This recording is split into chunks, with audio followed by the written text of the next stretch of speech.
Greetings world. Since we now know the Charlie Hebdo attack was a Gladio 2 false flag by the usual suspects, NATO hardliners and Zionists, can we safely make the same assumption about these new Friday the 13th Paris atrocities? I think we can. Almost every really big terror attack turns out, after extensive critical examination, to have been the usual state-sponsored false flag stuff. There is no reason to think this one will be any different. The first question, as always, is, who gains? And the answer, as always, is authoritarian insiders, Zionists, militarists, New World Order instigators. Speaking of which, the ordered out of chaos thing is going into overdrive. Between the destruction of several Middle Eastern countries, refugees flooding Europe, preparations for World War III versus Russia and China, and ongoing false flag terror, it seems the creative destruction people are staying busy. The authorities will surely use these new attacks in the same way they used Charlie Hebdo, as an excuse to shut down critical thinking and dissent. France's President Hollande has attacked Charlie Hebdo conspiracy theorists in harsh terms. If I were a truly paranoid conspiracy theorist, I would say the Charlie Hebdo hyperps are fleeing forward into even bigger chaos and an even bigger crackdown on freedom, especially the freedom to seek the truth about false flag terror.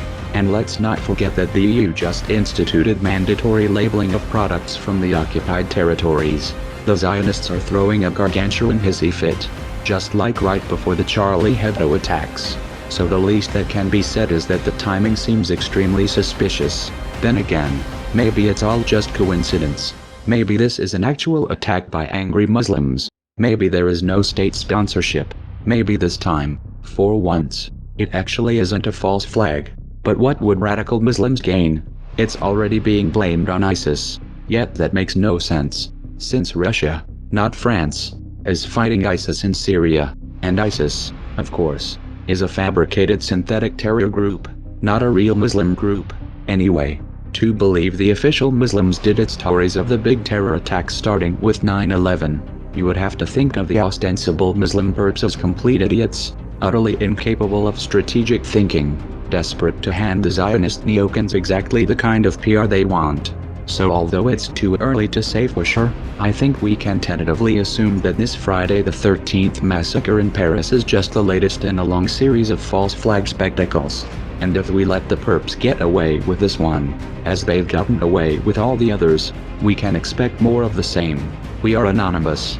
We are legion. We do not forgive. We do not forget. Expect us.